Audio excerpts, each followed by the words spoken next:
Gonna check this out. Why rappers fear Kendrick Lamar? Because over the years, a lot of people haven't challenged him. For some reason, Drake got his chest pumped up and he thought he was the shiznit. But you know what? Sometimes you get too cocky, and too cocky, boy, will humble you fast because the culture is the culture. It's kind of like you can't send bots to fix these problems because real people are here and what the real people say is not what the bots say. So when real people are involved, you can't be canceled because you're based on what you stand for. And what you stand for is a lot of things. So much things that we're all confused. But anyway, let me ignore that. Let's get to why rappers.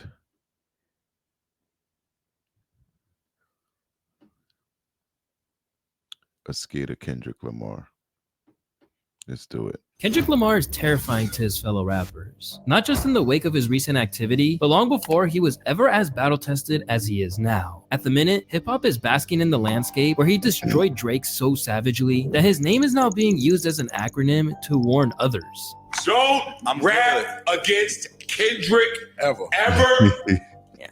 You didn't sit home with the fucking BlackBerry or the bum composition book and write acronyms for your own fucking name. But while Drake's defeat at k.dot's hands has proven exactly why so few have gone at Kendrick over the years, what is it that makes his reputation so fierce in the first place? Well, there's actually a variety of factors that made it clear to the whole world that Kendrick wasn't a man to trifle with. My name is Luesta, and this is why rappers are scared of Kendrick Lamar.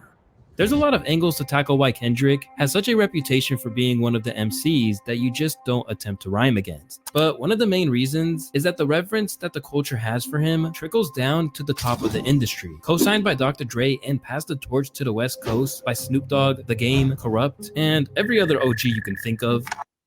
At that point, you know, once Dre like gives you that signature sign off, it's over after that. Over after that. All you need is one of those guys to say, yo, it's legit. And if it's Dre, Dre controls the West Coast. Dre is Mr. West Coast. So once he got on with Dre, I knew it was over. I knew it was over since back then. I'm gonna say this and I'm gonna make this. Nigga, you got the torch, nigga. You better run. Yeah. Even the legendary Eminem once thought that his pen game couldn't possibly live up to the hype. The thing with M was crazy to me. He kicks everybody out the studio. I took it as him kicking everybody out to see if that's really you writing them raps that you're writing. You Okay, get what I'm because saying? with Eminem known to be upset at rappers who use ghostwriters, that's a pretty fair assumption. But as Ed Sheeran remembered, he soon found out exactly why k.dot was given so many props by people that he respected. Eminem, he'd heard that Kendrick Lamar was the best rapper, and he invited him to the studio to get him on a song. And he arrived, and Kendrick came with all his mates. And Eminem said, "I just want you in the studio, just you on your own. And then my engineer is going to come in and then record you doing it, but your mates aren't allowed in." And then Kendrick did it, wrote a sick verse, and then everyone came in to listen to it. And Eminem said he did it to test Kendrick because he thought he had a ghostwriter, and he then realized that he didn't, and then claimed that he was the best. Ever since Yo, that's Kendrick, man. Kendrick been on his game for years now, And the fact that Drake haven't been able to use him like he has been so many artists is what really bothers Drake, because Kendrick never let him in because he saw who he was 10 years ago, 11 years ago.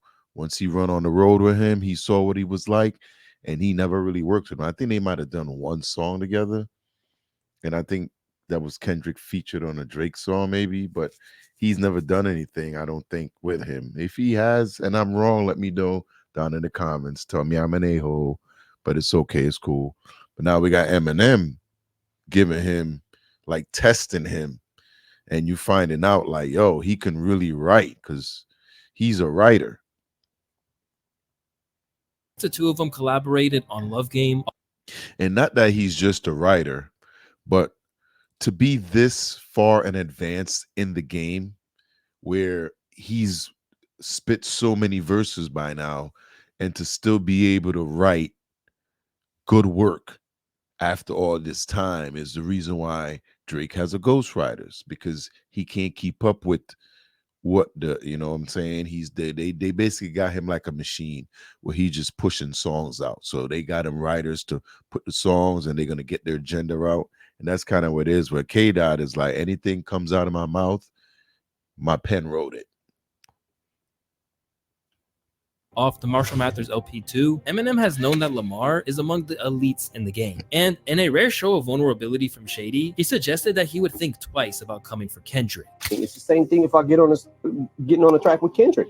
I can never tell what the fuck he's gonna do. Right. Because he's such a chameleon of styles and he can fucking do pretty much anything, right? And he's so proficient at it, he's so good at it, and you don't know what you're gonna get. That to me is like a top tier lyricist, because it's like you can get your ass kicked any day. Besides overshadowing rappers on features, k.dot never had to square off with other MCs in the same way that Shady had to in his career. But he always insisted that he had it in him to tear a rapper to shreds, even after he became a mainstream star. His entire Section 80 campaign basically revolved around the claim that he would kill your favorite rapper. Then on Damn's Element, he issued a warning that all they had to do was say his name and they'll see Candyman. Then after winning a Pulitzer Prize, he let his colleagues know what time it was on Rich Spirit, where he told them to stop playing with him before he turns you into a song. Stop playing with me before it turns into a song. Now, in the wake of Aubrey's demolition and J. Cole waving the white flag, we know that wasn't an idle threat, as over these past few weeks, he's left massive footprints on their legacies. As they struggle to pick themselves back up, you can imagine that no one will be stepping to Dot anytime soon. But long before everything that followed Kendrick's declaration of "fuck the big three, it's just Big Me" went down, rappers already showed a real reluctance to cross him. In fact, when they let their ego get in the way and spoke out against him, they usually decided to pay homage instead. Because although he had never really been in a battle until Drake thought he could take him on, he already proved how much his presence and the chatter around your career can do with Big Sean. In many ways, Big Sean is pretty much the reason why Kendrick is going at Drake in the first place. By now, we all know about k.dot's infamous verse on Control, where he hijacked Big Sean's track to let the whole industry know that even though he had love for them, he was trying to murder them and take their fans. At the same time, Big Sean insisted that he didn't even get bodied on the track, even though he opted to leave it off his Hall of Fame album that it was originally intended to be on. But he never really managed to escape its shadow. I put that work in. Like, you're not gonna disrespect me. I hop on any track with anybody, and I will not only. That's crazy. So k.dot comes on his song, murders his song, murders him on the track, and he leaves it off of his album. That's petty. Didn't Eminem do that to Jay-Z? He did murder him in one of his songs that he was on that track. Renegades? Was it Renegades? Let me know in the comments. I think it was Renegades. Stand my own, you gonna know that it's my verse, and you gonna know I'm except for Control. Kendrick watched you on Control. No? With Charlemagne. Sean, come on now. Come on. And how long ago is that? What year is this? That were you right? Doesn't matter. You're right. And I still don't feel like I got washed anyway. Nah, you got watched on Control. Whatever. You gotta Your have opinion. See, that's what I'm saying. You can't focus on people's opinions. You know why? Because that's gonna throw you off. Although he never fully accepted that there was beef, Big Sean did attempt to throw subliminal shots at Dot from time to time. For example, on songs like Me, Myself, and I and No More Interviews, people felt like the Detroit rapper was aiming at Kendrick's rapping style. But as is often the case, Kendrick never even acknowledged that anything was going down. Then, on The Heart Part 4, he let the world know that he heard what was being said, and that if he kept pushing, Big Sean would get what he thought he wanted. My fans can't wait for me to sun your punk ass and crush your whole little shit. I'll big pun your punk ass, you a scared little bitch. While he never got a formal diss track dedicated to him, Big Sean was informed in no uncertain terms that Kendrick would come at his neck whenever he wanted to. Meanwhile, the Control situation left such a permanent imprint on Big Sean's career that you can almost divide it between the time before that verse and everything that happened after. And in a move that has really set the tone for how people come out of the other side of squabbling with Kendrick, Big Sean speaks of him with nothing but admiration now, and basically acts as if there was never a problem in the first place.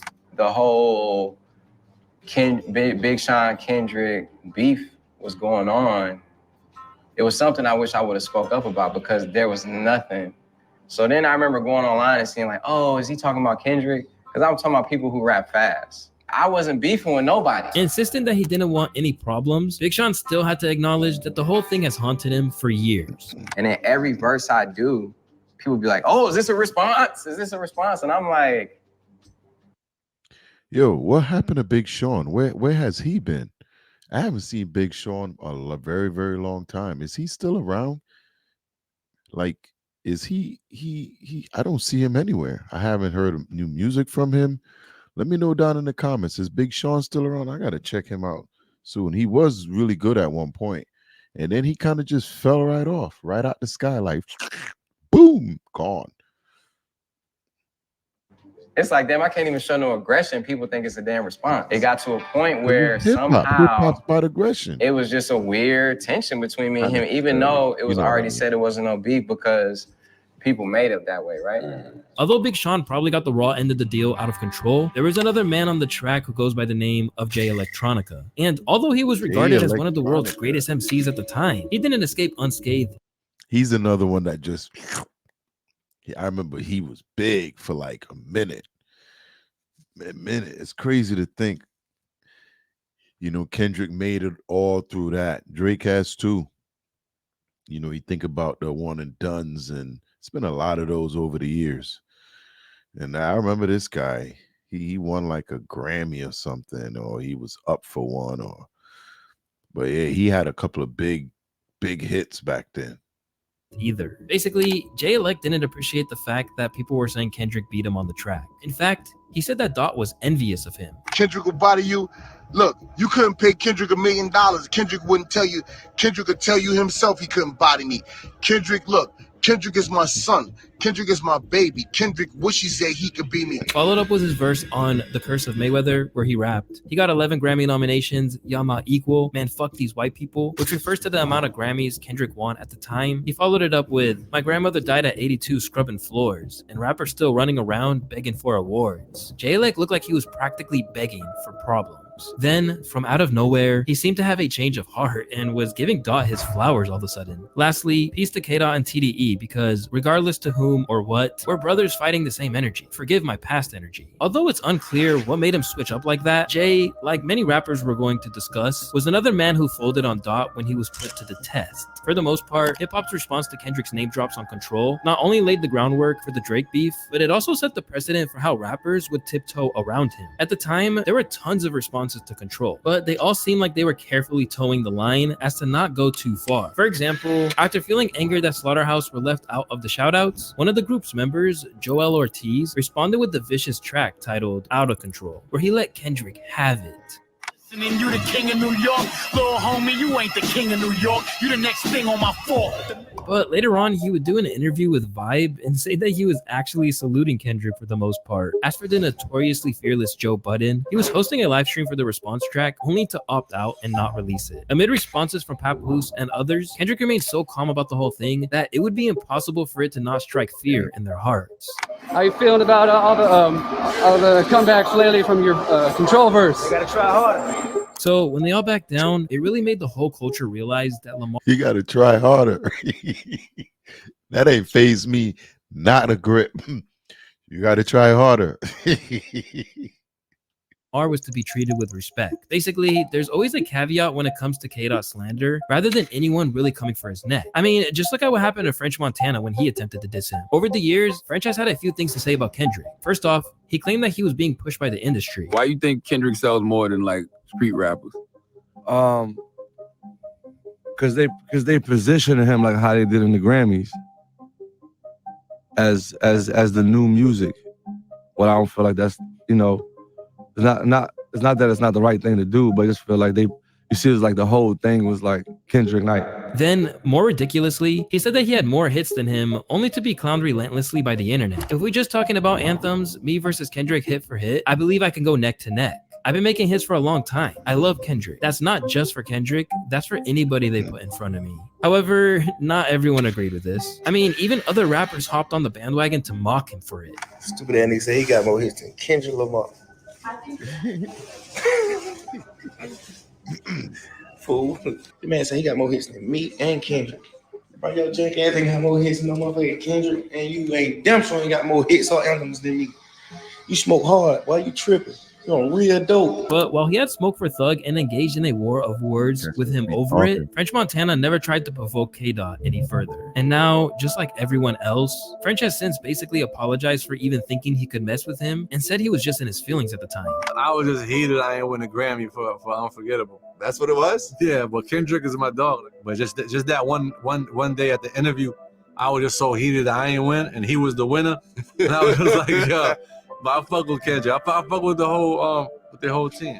Opting to say that he was in the wrong rather than say Kendrick had any part in it, this is a rare show of humility for a rapper. And while Cole has been taking all the flack for getting up on that Dreamville festival stage and saying that his 7-minute drill diss song towards Kendrick didn't sit right with his spirit and would be deleted off streaming services, when I listen to it and when it comes out and I see the talk, that shit don't sit right with my spirit. That shit make me feel, that shit disrupts my fucking peace. History shows that he's not the first person to make his apologies to Kendrick. And maybe fear of being dismantled on a verse wasn't the only reason. Although his immense talents on the mic are one major factor, French extending his love to Kendrick's whole team is important. Because as these rappers likely learned before going at his neck, messing with Kendrick requires you to go up against an army. And while Kendrick might have been a good kid in a mad city, he's got a whole city behind him. And there's something dangerous about Kendrick that not a lot of people speak about. Growing up in Compton, Kendrick was exposed to the gang lifestyle early on, and many of his best friends were active members. Then, after joining TDE, he suddenly found himself in the midst of the Bounty Hunter Bloods and Hoover Crips as he teamed up with fellow label mates Schoolboy Q and J-Rock,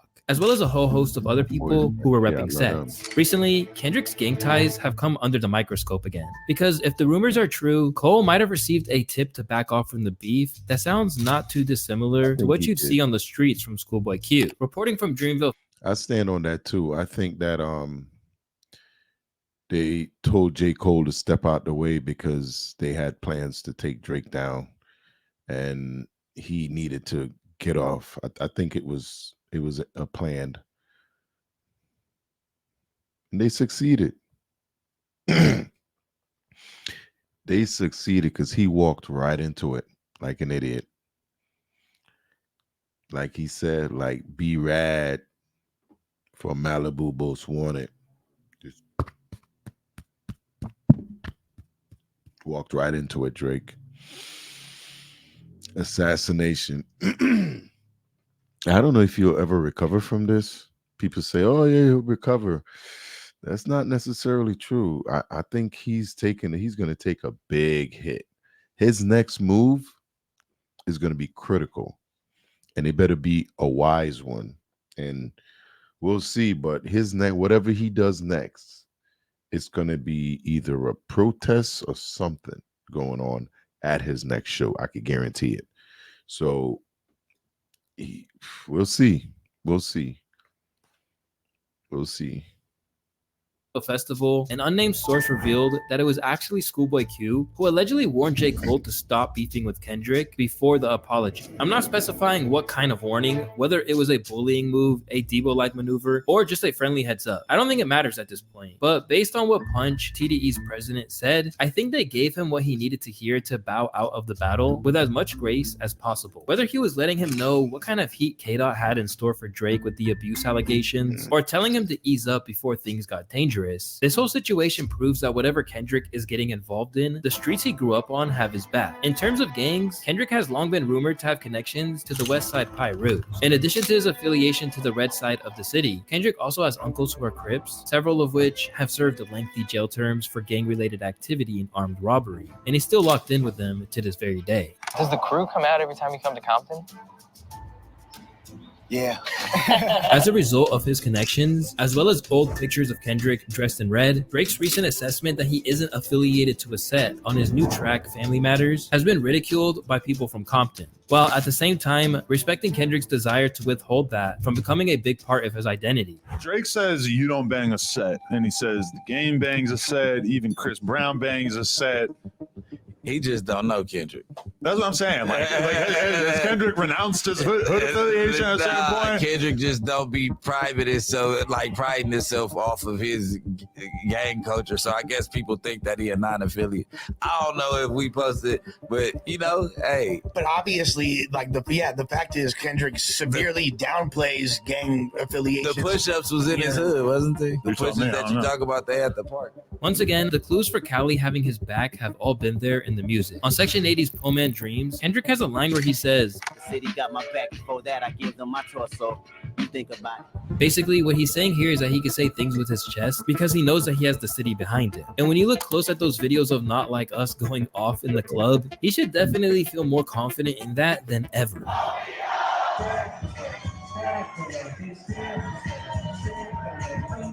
But while this could be taken literally for the whole state of California, that line may contain allusions to his gang ties. In an interview from back in the day, Snoop Dogg went into more detail about this. It's just that he's a nice guy, so they have a problem with it because he doesn't have a gangster approach.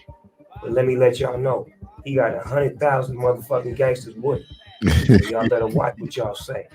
You understand what I'm saying? Keep it hip-hop, because that's what he did. He kept it all hip-hop. In spite of the fact that Kendrick hasn't ever definitively said he was a gangbanger, what we do know is that there are times in his life where he moved like one. Back in the day, Dot tried to intimidate AD of the No Jumper podcast and Back on Fig because Kendrick thought he was from a rival neighborhood. Hey, you want to know a crazy thing about Kendrick, bro? My first encounter with him, he thought I was somebody else, bro. He low-key tried to press me.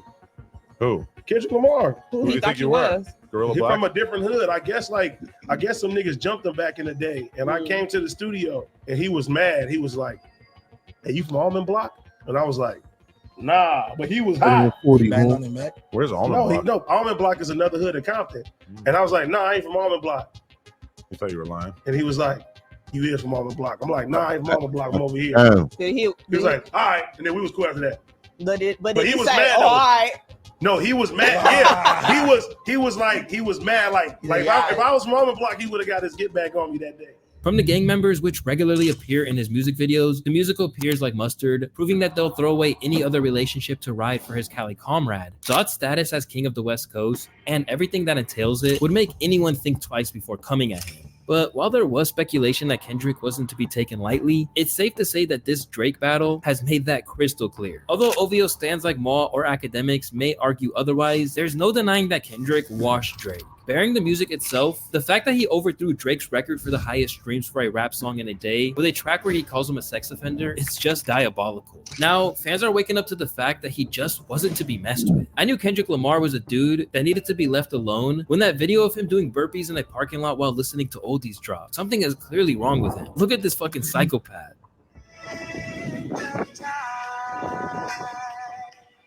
His willingness to take a rapper out aside, what's happening to Drizzy these days further explains to why he wasn't challenged before now. Because while people have been throwing jabs at Drake for years, it doesn't matter if they don't hit the general public. But with Kendrick, you have a rare mix of someone who isn't just obscenely skilled, but also has the platform to slander you and reach huge audiences. It's the fear of embarrassment. He's a better rapper than almost everyone in the industry skill-wise. He can do both mainstream and underground style music when most artists just choose one and never change. Because he can immortalize you in a negative light in the form of a classic hit. If you needed proof that this is a real thing, just look at this school teacher's comments about the change in tone around Drake in the wake of Not Like Us dropping. I, up until today, taught at a very Drake-centric high school. Rich Baby Daddy is the most frequently requested song to put on my class playlist. If I ask students what they're listening to in their headphones, Drake. The week after the leak was a nightmare. But today I walk in and I can feel that there has been a tectonic shift. Oh my God.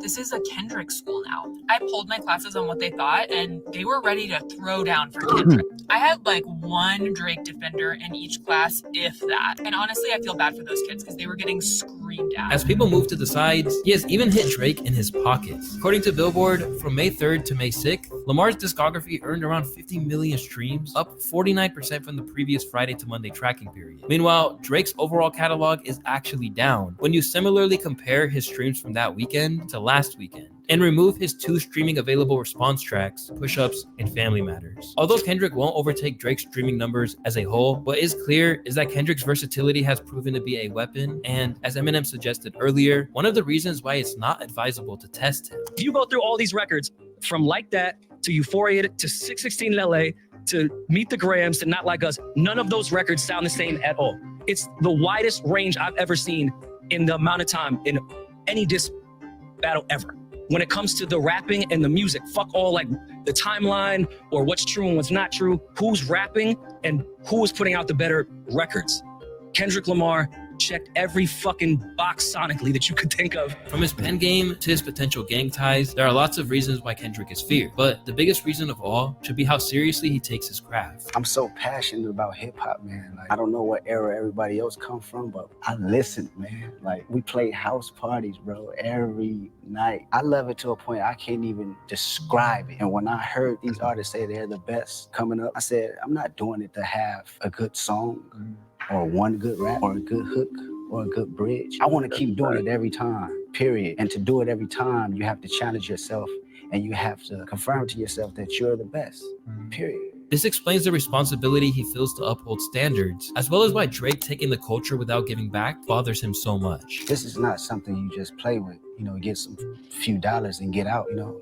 People live their lives to this music. It's my partners in the hood right now. They listen to rap every day because it's the only thing that can relate to their stories and their tribulations. You have to take in consideration what you write down on that paper. And if you're not doing it to say the most impactful, you're doing it to be the best you can be for the listener, what are we doing? What are we doing here? Always one to keep his sword sharp, Kendrick would never allow himself to lose with that kind of mindset. In a genre where other rappers lose their hunger over time, k.dot has always stayed as determined to prove himself as when Overly Dedicated dropped. At the same time, never bothering anyone unless he feels provoked. To explain why Kendrick is among the most feared rappers of any era, we need to borrow a phrase that dates back to Roman times. If you want peace, prepare for war. Whether you may realize it or not, Kendrick stays ready. And after destroying Drake, he's probably bought himself a whole lot of that coveted peaceful life for decades to come. Unless someone is stupid enough to ignore these warnings and try him again.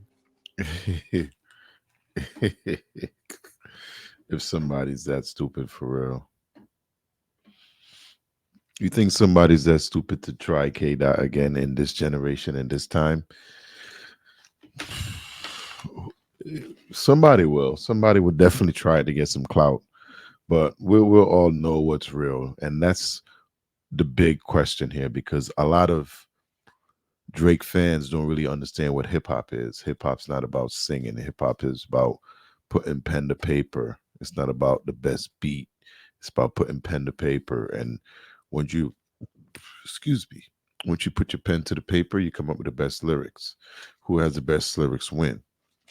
So I have a question. If you don't write your own lyrics, can you be in a bat rattle and it actually means what you're saying? Just a few questions. But this video here was about Kendrick being one of the most feared rappers and why people haven't battled him over the years. And for some reason, Drake thought that he was on his high horse and he could take Kendrick and rub his face in the mud a little bit. So he tried to do that because, you know, he got a little cocky. But all the true hip hop fans, I'm not even talking Kendrick fans, hip hop fans know what Kendrick can do and always knew Kendrick is a better lyricist than Drake. Every hip hop fan knows that.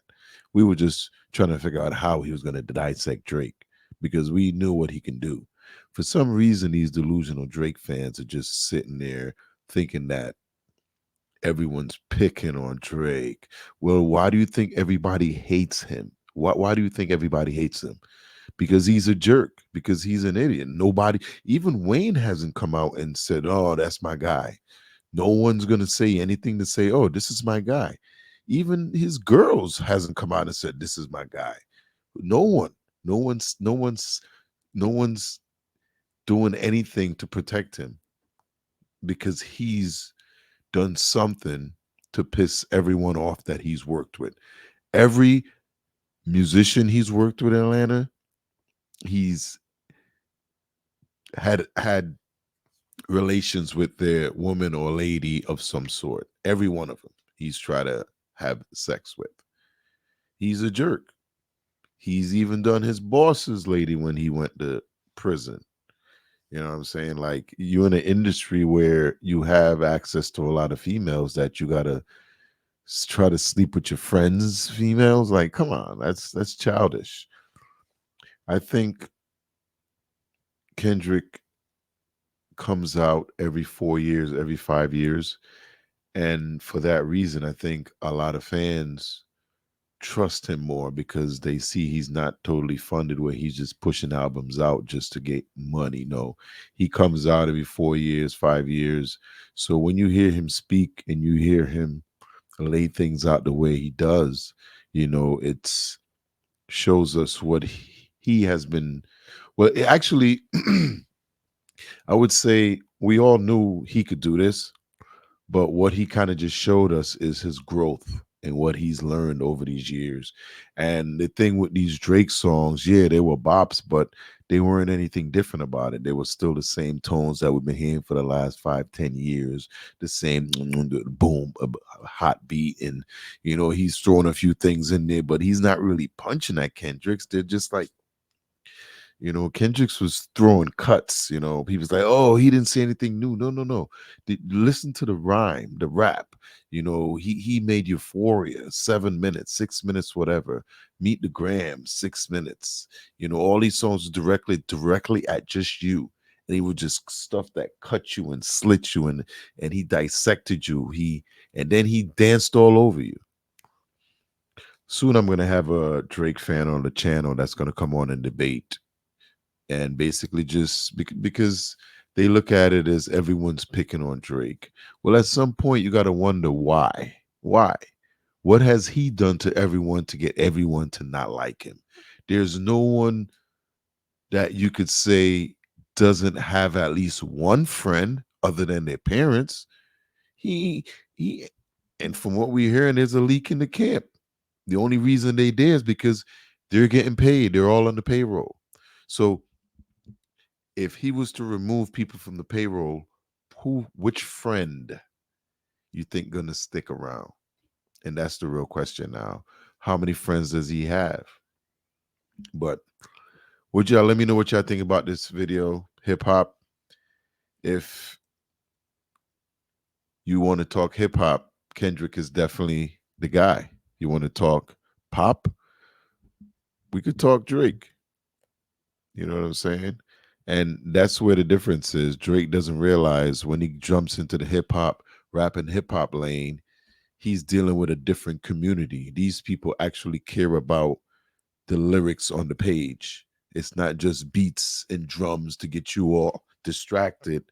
And burnt myself just a minute ago. My damn incense. But it's not just built behind a funny, cozy beat. It's actually lyrics on a paper. It's like writing poetry. It has to make sense. And the way Kendrick puts his pen to paper. And we just watched the video. Even Eminem said it. Eminem took him in the studio, and Eminem said, I'm gonna see if you got bots, if you write in, whatever, how's it going? Only you coming in. And he laid it down, and Eminem was like, ooh.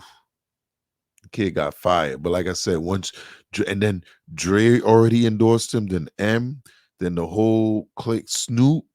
You got three greats.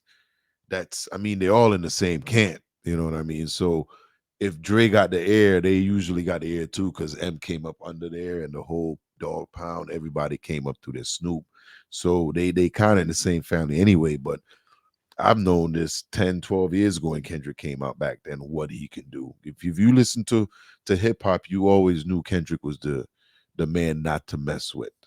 And Kendrick has always wanted to do this to Drake. I don't know why he took all these years. I guess he got fed up. But he's basically showed us his versatility. He's a Pulitzer winner. You know what I mean? He's what, 14 Grammys, 16 Grammys. I know, yeah, you could say the Grammys are sometimes skewed, but do you think with Drake being the biggest hip hop artist, he ain't winning no Grammys? Really? Why is that? If Kendrick comes out every 4 to 5 years, why does he have so much more Grammys than Drake? You tell me, please. How many Grammys does Jay-Z have? I'm thinking him and Let me check this out real quick. I think him and Drake's career is kind of going the same way, if you ask me. How many Grammys does Jay-Z have? Jay-Z has 24 Grammys. Let me see.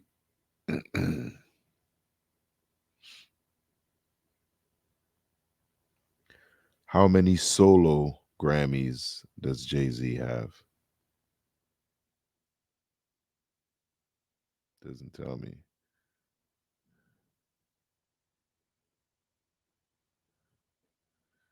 Okay. Because I know he got a lot of songs with Rihanna and Kanye.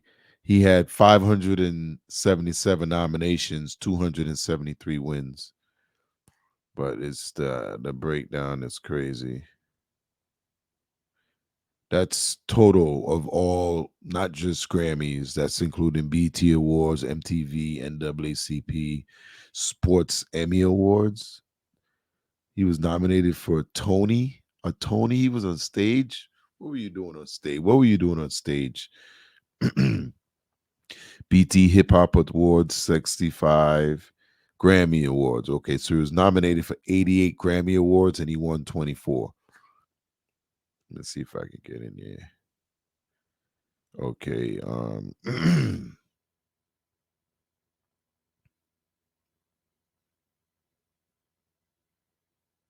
Okay.